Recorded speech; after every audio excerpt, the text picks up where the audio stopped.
Let's show you my drugstore full face in about 3 minutes. I've got this Hydra Depuffer stick from Wet n Wild. It feels so good around the eye area. I dabbed that in, and then we stayed with Wet n Wild here with the niacinamide skin tint. It's very thin, very easy to blend. I just swipe that on, and here I am just tapping it in with the Profusion buffing brush that I love so very much. So thin, easy, love that. And then I'm going to go in with Wet n Wild Incognito Concealer, and this I just put in my usual zones around the eyes, around the T-zone, and I start blending it in with a smaller concealer brush first, just to spread it, and then I bring back the foundation brush just to dab over, and I call this coverage preservation. It doesn't overblend.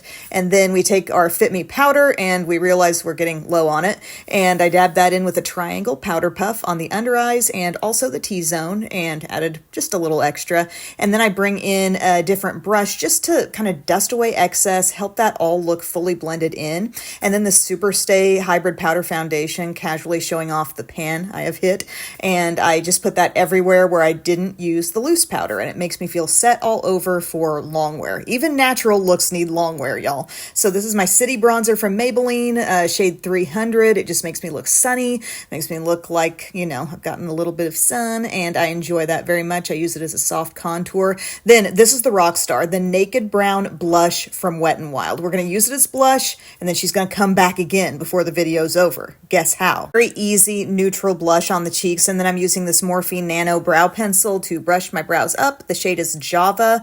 It's super tiny. It's skinnier than Brow Wiz, and I love the way it fills in my brows, so I use that obviously on both brows, and then I brushed it on through, and then I also use the Morphe Gripping Brow Gel called Micromanager, and I really like how that goes in as well. It's got terrific hold. And we're not really doing a full-on eyeshadow look, but we're always going to use eye primer just in case. And oh, there was that blush. That Naked Brown blush comes back in for the crease. Okay, we're just using a crease brush. Put the blush in your crease, and then get a flat brush and just tap it all over the lid. And that, my friends, is the rosy brown eye look. So easy, so monochromatic, very simple. And then I use a chubby shadow stick from L'Oreal called Brown Abyss. This is their Lace Shadow Stick range. They feel cooling, and I call it lazy liner because it goes on so quick and easy. Then a little Lash Princess mascara, false lash effect on the top lashes.